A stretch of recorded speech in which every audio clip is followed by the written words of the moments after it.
Hello and thank you for joining us for this Market Watch session to discuss the investment implications of the conflict in the Middle East. First of all, our thoughts and prayers are with those affected. We hope the current situation will be resolved speedily with minimal disruption and, of course, casualties across the region. So what does this mean for investors?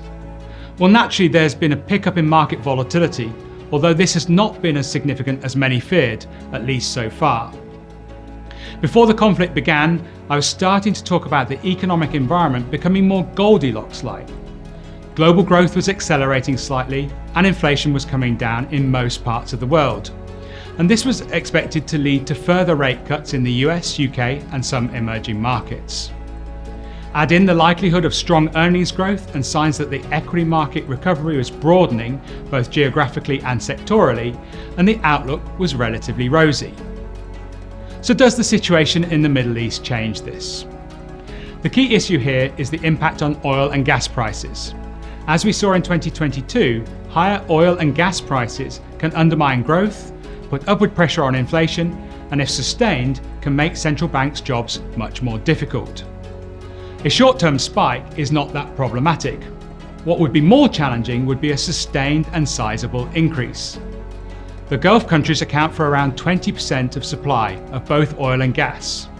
And the key is the ability of Gulf producers to connect to consumers, mainly in Asia. And this is where the Strait of Hormuz comes in. This is a narrow part of the sea which separates the partially closed Persian Gulf from the open seas of the Gulf of Oman, which is sandwiched between Oman and Iran. The ability to get supplies through this area is critical to keeping oil and gas prices capped. Meanwhile, we have also seen Iranian attacks on energy-producing infrastructure, which have impacted an oil refinery in Saudi Arabia and Qatar gas output.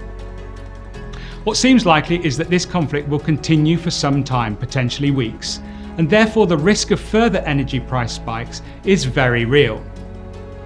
The US says it has a plan to keep the Strait of Hormuz open, but for now traffic has come to an almost standstill for fear of attacks on ships entering the strait.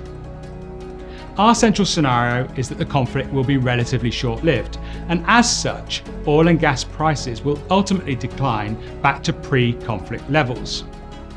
Under this scenario, any dips in equity markets are likely to be short-lived as the focus returns to strong fundamentals that I mentioned earlier.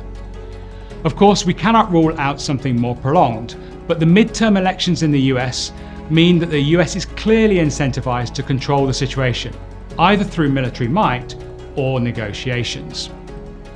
Against this backdrop, we would look for dips in US and Asia ex-Japan equity markets, as well as emerging market bonds, as a good opportunity to accelerate investments. Meanwhile, we see gold as being the best hedge in portfolios, especially given its strong structural support from central banks in the emerging market world. Thank you for joining us today. I hope this helps place the current situation in context and assists with your planning in the coming weeks. I look forward to catching up with you again soon. In the meantime, please take care.